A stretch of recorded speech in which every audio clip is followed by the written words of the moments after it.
انجمن نیشتیمانی کردی لسوریه دو نامه‌ین جدا آراستی شانده امریکی بو دیوید براونشتاین و فرمانداری گشتی هزین سوریه دموکراتیک حسدی کره و دیده دخوازات دانینا سینورکی جکریا رو بن بکرنین و چکدارین پیدید در حقی چالکوانان دل روش آوای کردستانی دکن دانه.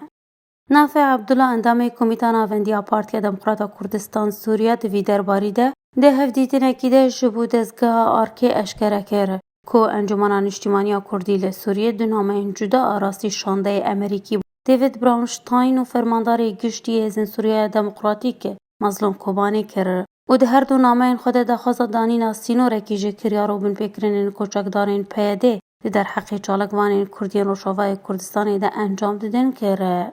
نافع عبدالله اندامه کمیتان آوندیا پده کسی ده هفدیتنا خود گوت که انا کسی درباری کریا رو بن فکرین کوچکدارین پیاده در روژن در باز بویده لروش آوای کردستانی انجام دانه دو نامه‌ین جدا آراستی هر یک جه دیوید براونشتاین و مظلوم کوبانی فرمانداری گشتی حسده کرد که تنها جی نه امریکا و نه مظلوم کوبانی جی برسوانامه یا انا کسی ندانه.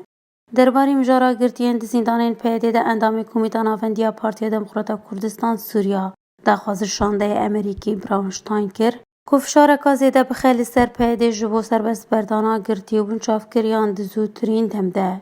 هر وها دخواست پیدا کرنا اتمسفیره که گنجا و جبو دوباره دست بکرنا دانستاندنین کردی لروش آفای کردستانی کرده.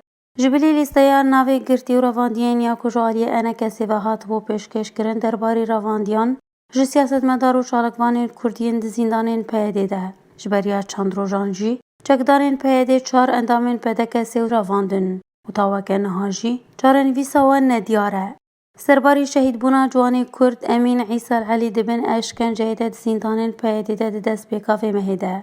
دوی درباری ده ولاتین امریکا و بریتانیا جی دلگرانی خود درباری کریارین پیاده لروش آوای کردستانه به تایبت دو سیار شهید بونا جوانی کرد امین العلی آنی بون زمانه. جبوری باز نیوز لیلاف بادره.